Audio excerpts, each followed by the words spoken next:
네, 안녕하세요. 미래의 CEO를 꿈꾸는 대학생입니다. 안녕하세요. 지금은 사장님 밑에서 일하고 있지만 언젠가는 사장이 되고 싶은 직장인입니다.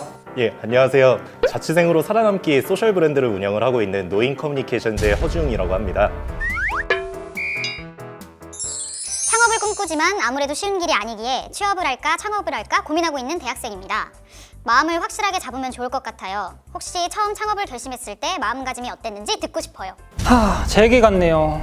저도 대학 시절에 창업을 꿈꿨었는데 전 포기했거든요. 아무래도 처음에는 다 그럴 수밖에 없는 것 같아요. 제가 대학생 때 자취를 하면서 외로운 거를 되게 많이 싫어했었거든요.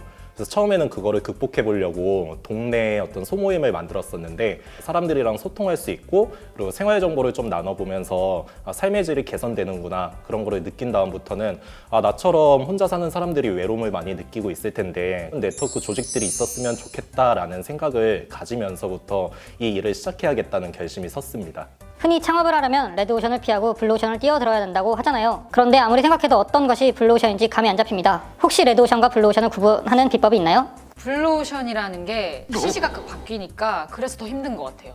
그 사연처럼 좀 블루오션이랑 레드오션이랑 좀 구분하는 비법이 명확하다라면은 창업을 아마 손쉽게 다들 시작할 수 있겠죠? 그런데 주변에 창업하신 대표님들 그리고 오랫동안 사업을 영위하고 계신 분들을 보면은 먼저 아이템을 발견을 하고 그 아이템을 시장에 대입을 해보는 거죠.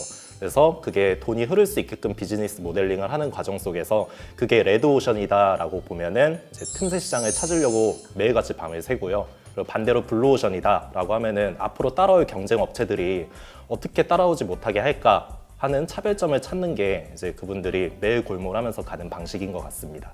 다시 말해서 시장을 보고 아이템을 찾는다기보다 아이템을 먼저 발견을 하고 그거를 그 속에서 시장을 어떻게 찾는지 그리고 명확한 기준을 어떻게 세워가는지가 더 먼저가 아닐까 싶어요.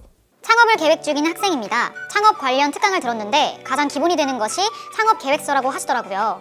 그래서 창업 계획서를 써보려고 했는데 막상 쓰려고 하면 막막하더라고요. 창업 계획서 잘 쓰는 노하우 좀 알려주세요. 창업 계획서를 작성을 할 때는 이력서처럼 뭔가 정해져 있다라고 하기는 좀 그래요. 그래도 기본적으로 좀 들어가야 할 것들이 있는데요. 예를 들어서 아이템 소개라든지 혹은 경쟁사와의 차별점 그리고 마케팅 방법 그리고 향후 계획 이런 것들이 좀 들어갈 수 있겠는데요. 사실 창업 계획서를 쓰는 것 자체가 쉽지는 않아요. 그래서 저 같은 경우는 전문가의 도움을 좀 받아보라고 말을 하는 편이에요. 정부 기관의 어떤 정책 지원들을 이렇게 한데에 모아놓은 K-스타트업이라는 사이트가 있어요. 이 사이트에서는 기존에 창업한 사람들부터 예비 창업자들까지 필요한 지원들을 쭉 정리를 해놨는데요. 방금 사연처럼 예비 창업자들도 좀 체계적으로 창업에 대해서 공부할 수 있는 그런 프로그램이 마련이 돼 있어요. 그래서 여기 들어가셔서 찾아보시는 것도 좋을 것 같습니다. 창업을 시작할 때 뜻이 맞는 친구와 동업으로 시작하는 것에 대해서 어떻게 생각하시나요? 네, 저도 코파운더랑 같이 지금 창업을 시작해서 아직까지 함께하고 있는데요. 개인적으로는 최고의 파트너이자 그리고 최고의 조력자라고 생각을 하고 있습니다. 근데 그럼에도 불구하고 이게 창업을 하다 보면은 그게 생존 문제나 돈이랑 직관되는 문제이기 때문에 100% 의견이 이렇게 맞을 수는 없잖아요. 그러니까 나중에 뭔가 이 친구랑 관계가 깨지든 안 깨지든 그런 거를 고민하는 것보다 그거를 내가 직접 해보면서 증명해 보이는 게 뭔가 창업자의 마인드? 그런 게 아닐까 싶어요. 네, 그리고 확실한 건 지금 이 순간 같이 하고 있는 사람이 있다라면은 그 사람한테는 진심을 다해서 나를 표현하고 그리고 함께 하는 게 맞지 않나 싶어요. 창업에 도전하고 싶은데 실패할까봐 불안해서 못하겠어요. 아니, 제 주변 친구들만 봐도 창업은 진짜 미친 짓이라고 얘기하는 사람들이 많거든요. 그러다 보니까 오히려 좀 더 도전하기가 더 힘든 것 같아요. 이건 좀 너무 형식적인 대답 같은데 그냥 실패가 두렵다면은 시작하지 않으면 되는 것 같아요. 가치관의 차이라고 생각을 하거든요. 어차피 어른분들 말씀하시기로 사업을 시작하면 망한다라고 하잖아요. 그래서 저 같은 경우도 어차피 사업 망할 건데 이왕 하는 김에 끝까지 라는 생각으로 좀 시작을 했던 것 같아요. 그러다 보니까 오히려 추진력도 생기고 그리고 성과가 자연스럽게 따라왔던 것 같아요. 그래서 저는 이렇게 말하고 싶어요. 일단 해보지 않고 고민하는 것은 큰 의미가 없다? 다만 이렇게 고민이 많으신 분들을 위해서 좀 몇 가지를 소개해드리고 싶어요.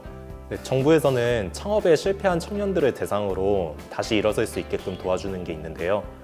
제도전 성공 패키지라고 해서 네, 창업에 실패를 했다가 다시 시작을 할 때 필요한 교육부터 해서 사업화 자금까지 지원을 해주는 그런 제도도 있어요. 또한 재창업이 아니라 취업을 희망하는 청년들한테는 희망 리턴 패키지라고 해서 취업을 준비할 수 있게끔 도와주는 그런 제도도 있어요. 좀 제 개인적인 생각들을 많이 한 것 같은데 어떻게 좀 도움이 되셨어요? 사실 저는 막연하게 나중에 창업해야지 생각했는데 그 생각이 조금 변한 것 같아요. 창업을 준비하는 입장에서 되게 많은 동기부여가 된 것 같아요. 네, 그렇게 생각이 들었다니 다행이네요. 오늘 창업 준비를 위한 프로 꿀팁러는 여기까지 하고 다음에는 창업 시작을 위한 꿀팁에 대해서 같이 알아보도록 할게요. 안녕. 안녕.